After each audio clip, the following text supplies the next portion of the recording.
उत्तर प्रदेश के संभल की 24 नवंबर की वो घटना आपको याद होगी। वही घटना जहां पर सर्वे के बाद हिंसा भड़क उठी और 5 मुस्लिम नौजवानों की जान चली गई। 5 मुस्लिम नौजवान मौत के हत्थे चढ़ गए। 5 मुस्लिम नौजवानों के परिवार को तार तार कर दिया गया। कोई पुरसाने हाल नहीं रहा। उसके बाद यह घटनाक्रम वहां पर रुकती नहीं है। उस घटनाक्रम के बाद एक और घटना सामने आई है। उसमें पुलिस के ऊपर यह इल्जाम लगा है कि पुलिस ने मोहम्मद इरफान को दवा नहीं दिया, इसलिए पुलिस कस्टडी में उनकी मौत हो गई है। अखिलेश यादव ने सवाल उठाए हैं। जियाउर रहमान बर्क ने पुलिस प्रशासन पर सवाल उठाए हैं। पुलिस प्रशासन के रवैये को लेकर कई सारे लोगों ने पहले ही 24 नवंबर की घटना के बाद सवाल उठाए हैं और आज जिस तरह से 45 वर्षीय मोहम्मद इरफान फ्रूट्स विक्रेता की मौत हो जाती है, पुलिस के सामने मौत होती है, तो कई सारे लोगों के मन में यह सवाल उठ जाता है कि पुलिस कस्टडी में आखिर मोहम्मद इरफान की मौत कैसे हुई है। आपको बता दें कि 24 नवंबर से लगातार उत्तर प्रदेश के सरकार पर, उत्तर प्रदेश पुलिस पर कई तरह के सवाल उठाए गए, क्योंकि जिस तरह से 24 नवंबर को एक घटना हुई, 24 नवंबर की घटना में 5 मुस्लिम नौजवानों की मौत हुई। अब तक 70 लोगों की गिरफ्तारी हो चुकी है और आज भी जुडिशियल टीम संभल जाकर वहां पर जो घटना हुई थी उसके बारे में जायजा ले रहे हैं, लोगों से सवालों जवाब पूछ रहे हैं। आपको बता दें कि संभल के राय सत्ती नामी पुलिस स्टेशन में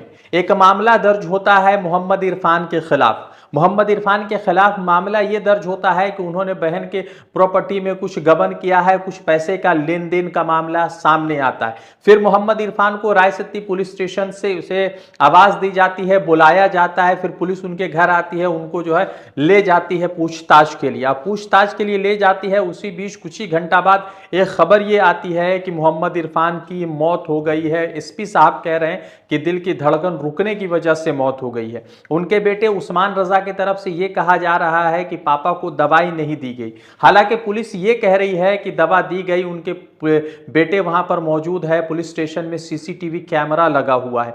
अब सवाल महत्वपूर्ण यह है कि आखिर मोहम्मद इरफान की मौत कैसे हुई। उत्तर प्रदेश के पूर्व मुख्यमंत्री अखिलेश यादव ने सवाल उठाए हैं और अखिलेश यादव ने यह भी चिंता जताई है कि आखिर पुलिस कस्टडी में उत्तर प्रदेश में मौत इतनी क्यों बढ़ रही है। जियाउर रहमान बर्क ने सोशल मीडिया पर पुलिस को उनका काम याद दिलाया तो पुलिस ने कहा कि जल्दी से ट्वीट डिलीट करो, नहीं तो आपके खिलाफ कानूनी कार्रवाई की जाएगी। आपको बता दें कि मोहम्मद इरफान 45 साल के थे। उनका बेटा उस्मान रजा सोशल मीडिया पर उनका एक वीडियो बहुत वायरल हो रहा है जिसमें वो रो रहे हैं, बिलख रहे हैं, कलप रहे हैं, पिता की मौत पर मातम मना रहे हैं और पिता के मौत के गुनहगारों के खिलाफ कार्रवाई चाह रहे हैं। परिवार के लोगों ने 4 पुलिस ऑफिसर के खिलाफ कार्रवाई की मांग की है। उत्तर प्रदेश सरकार ने, उत्तर प्रदेश के संभल पुलिस ने कहा है कि पहले पोस्टमार्टम होगा और उसके बाद सारी जानकारी दी जाएगी। मगर सवाल महत्वपूर्ण यह है कि आखिर संभल में 24 नवंबर को यह घटना होती है और उस घटना के बाद लगातार 5 लोगों की उस 24 नवंबर को मौत होती है और फिर उसके बाद आज जिस तरह से मोहम्मद इरफान की मौत की खबरें आई है, जुडिशियल डेथ है, दिल की धड़कन रुकने की वजह से हुई है, ये सरकार जाने, पुलिस जाने, मगर इतना जरूर है कि 45 वर्ष का मोहम्मद इरफान अब इस दुनिया में नहीं रहा, दुनिया से दूर जा चुका है। महत्वपूर्ण यह है कि 24 नवंबर की जिस तरह से घटना हुई, 5 मुस्लिम नौजवानों की मौत हो गई और उसके बाद मोहम्मद इरफान की खबर आती है। जब उनको पुलिस ले जाती है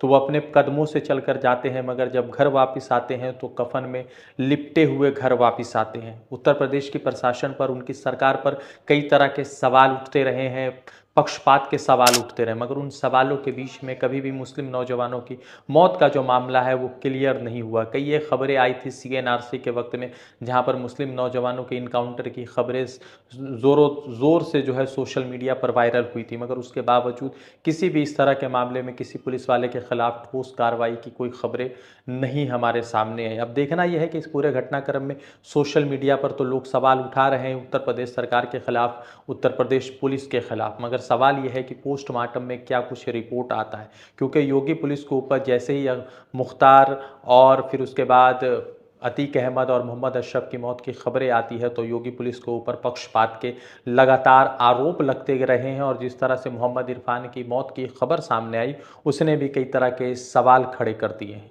रज़ा अंसारी की रिपोर्ट, द इंडियन खबर के लिए। द इंडियन खबर, सच आपके सामने।